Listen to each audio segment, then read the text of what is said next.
Welcome to this midweek message. I'm Drew Goins. Today I have with me Pastor Booth. We are continuing our Bible People A to Z. We are closing towards the end of the alphabet, the end of our alphabet. Thank goodness. So I think there are 26 in all, and we are going to actually kind of change that up today. We're only going to have 25 podcasts on this if you're keeping count out there. Part of that is like we discussed last week with W is when we translate things, Greek doesn't have the equivalent of a W. Hebrew has a letter that's close to a W, but when we get to X and Y, we really don't have any honorable mentions. We don't have anything because of, well, that's not entirely true. We've got some, but we have this translation issue. So we are going to combine X and Y today. One, because, again, like we talked about, the translation thing. But honestly, there's not a whole lot of Y's or X's in there because of how things are translated. Correct. So let's start with X. So there is an X name in the Bible. I think there's... Well, sort of. Yes. An alternate name for someone else. So, again, the Bible has a lot of people who have two names. Correct. Paul, Saul, John, Mark, all those names. We get into. Yes. There's one Old Testament person.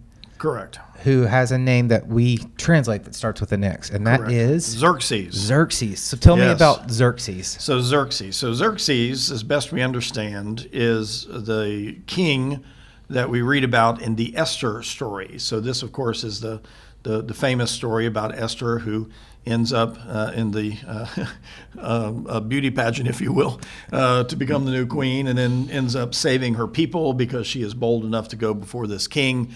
And there are other names that are given for him, but Xerxes is one of the translations or one of the derivations of his name.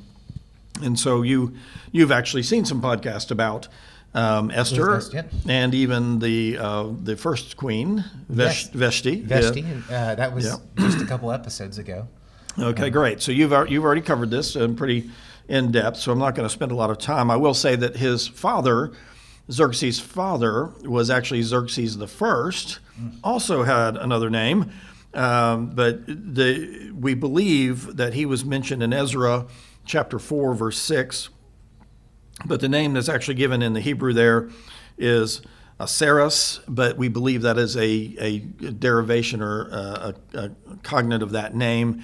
And so this is the father of Xerxes. So Xerxes the First, obviously, is the father of Xerxes.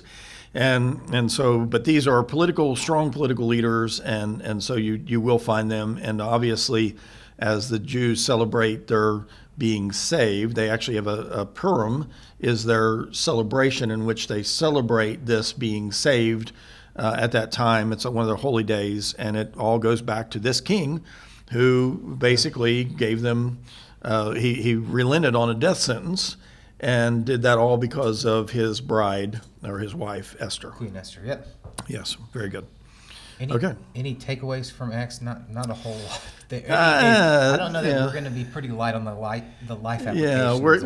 I think I would say this. I would say that the one takeaway from this is that just the cautionary tale of Xerxes was a man who was so full of himself and his pride that he was sort of tricked into doing things that he probably didn't really want to do. And I'm not saying that he was never complicit in any of these things, but I think in the biblical story is pretty clear about the fact this is a man who, it was the cunning of other people who tricked him. Both sides of that. It was like right. That tricked him. Yeah, and so he ended up finally, getting it right, as it were. But that was only because some other people, came before him and helped him straighten that out. So I guess the takeaway is just that. That we need to be paying attention and not allow people to sway us into things that we don't want to do. And also we need to step up and do the right thing when it's the right thing to do. So that's good. Yeah. So that's X. So like I said, we're going to combine X and Y today based on things. There are no Y's in the NIV translation of the Bible. What? Is that fair? What? So... Is that true? Could that even be true? That's somehow, at least it didn't work on my search when I did that. But there are some Y references if we look Yes. at different things. So tell Yes. us, again, that translation issue, what's the most important Y? Yes. Well, Start thank you. start Thank there. you. Yes, that was a shout out to a sermon that was recently given. Thank you for that point. I appreciate that. Before I give you that name, let me play with this term for a moment. How many terms do you know?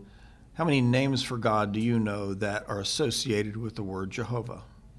Do you know any of those? Could you? Oh, yeah, like Jehovah Jireh. Yeah, there you go. there's, Sure. Yeah. With just Jehovah in it? Yeah. Okay. Oh, man, Jehovah.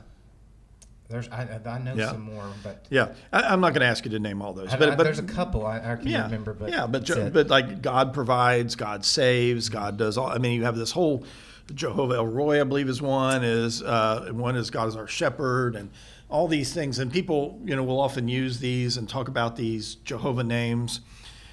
Would it shock you to know that the name Jehovah technically does not exist? Doesn't appear in the Bible. Well, As yes. Okay. No. Okay. No. Let me say it technically doesn't exist. okay, Okay. Now, somebody is really going to be bothered by this, and so let me get right into this. okay. And That, so we have filled them in on our complaint office. It's yeah, directed wonderful. to That's your right. mailbox. Exactly. That's so- correct. That's correct. I'm just yeah, kidding. that's right. Send those in care of Drew Goins. That's right, in triplicate. That's fine. No, here's the thing. So the Y word we're talking about is the word Yahweh. And so Yahweh is the covenantal name for God. We find this first in Exodus.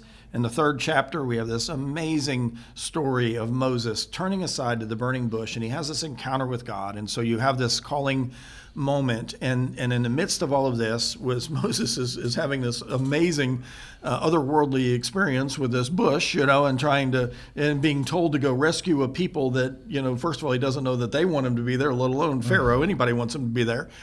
And so he's kind of deferring a little bit. He says, who are you? Yeah. Who are you that you're sending me? And so his word, the actual answer he gets is, I am that I am. And this becomes Yahweh. Now, Yahweh, this is what we refer to in the Hebrew as the tetragrammaton. And that sounds very technical, but basically it means the 4 consonants that represent the covenant name of God. It's a YHWH. These 4 consonants. And so this became the holy name of God, okay? Is it tetra? Tetragrammaton. Tetragrammaton, which means the 4 consonant root vowel or root of the word that represents the covenantal name of God.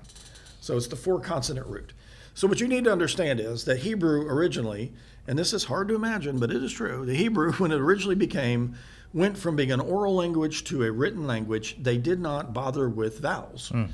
So you pretty much had consonants. They were too expensive. Apparently, in the Wheel of Fortune game. they were too expensive to buy, I guess. I don't know. So it was primarily a consonantal language, but in context, it made sense, and you could figure out what the words were. And they, of course, obviously had to. Have you ever tried to say a word without a vowel? I mean, so Right. Even then, I tried, but so anyway, that's so. What happened over time was eventually, as this became.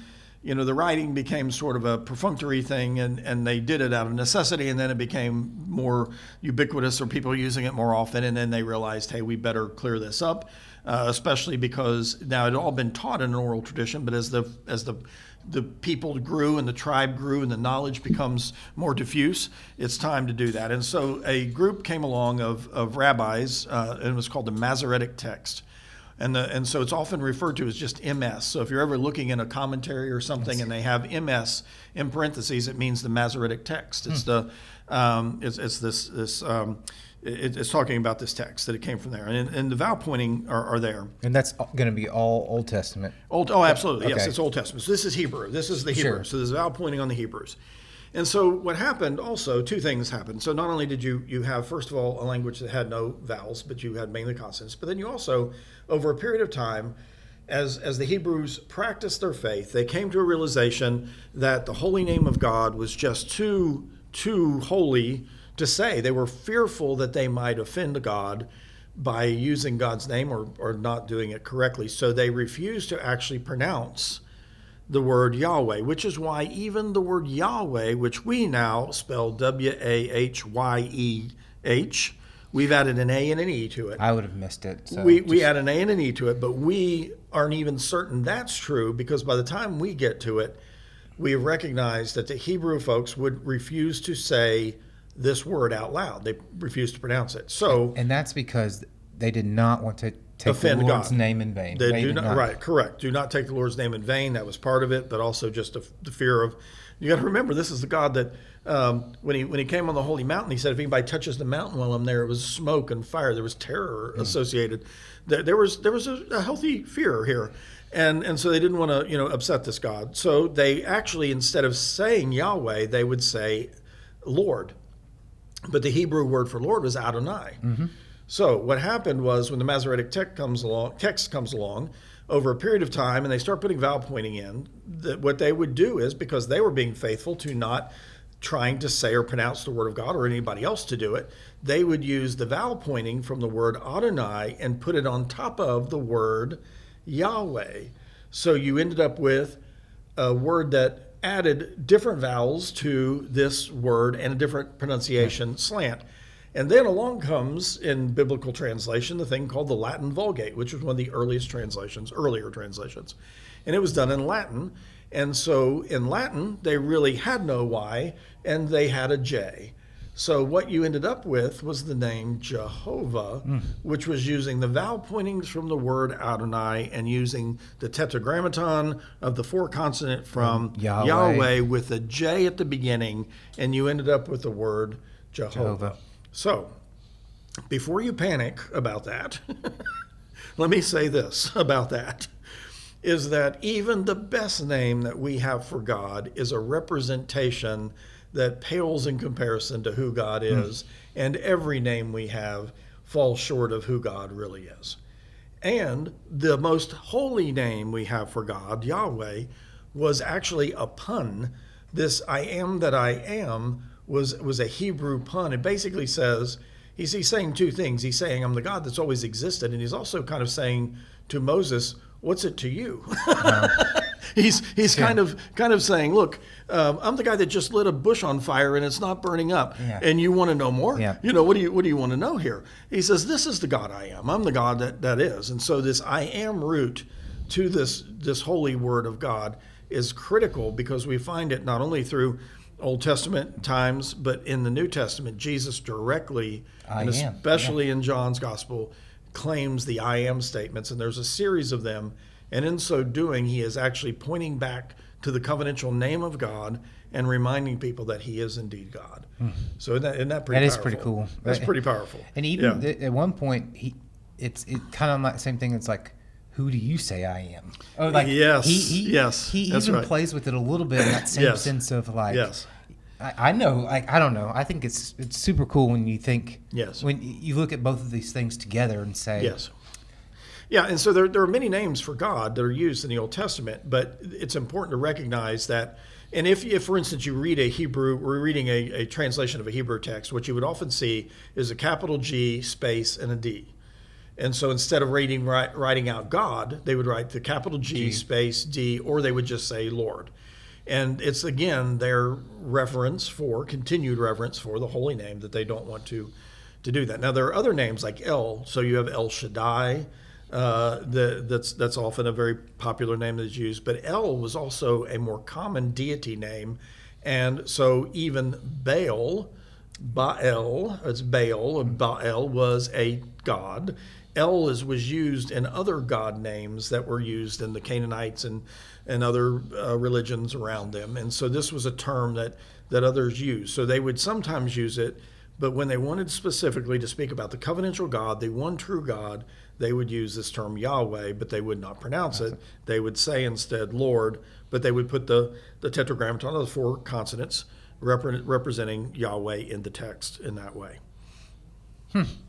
So what's our takeaway from this? Because mine would kind of, well, I'll say yours, and then I'll pick up. So you'll correct it when I'm done. No, so that's all good. Yeah. No, my takeaway from this is a couple things. First of all, is that just with this whole idea with Jehovah, we get full of ourselves sometimes. Let's be honest. We get full of ourselves, and people get all hung up about names and that sort of thing.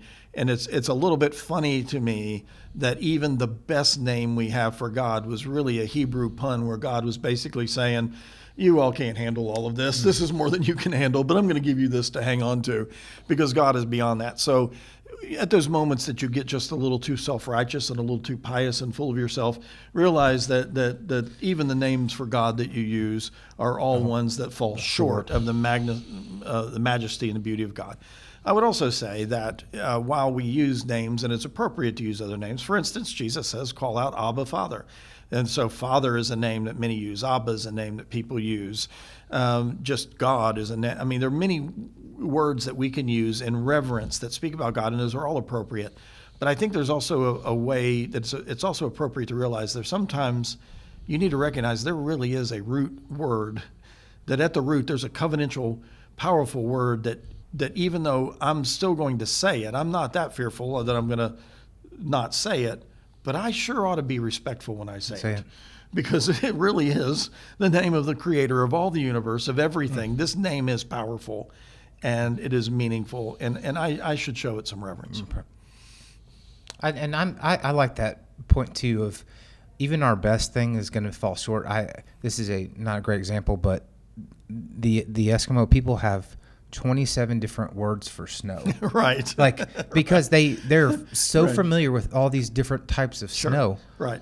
But even then, all of those fail. That none of them are perfect for what they're describing. So in the same way as, even though we have all these things, Creator, Father, they all fall short of the glory of God. Right. So that's kind of my takeaway from this as well. Yeah, I like it. It's good. It's all good. Well, I hope you've been encouraged. And like I said, we next week will be our final podcast on A to Z Bible people. So tune in then, and stay connected and stay encouraged.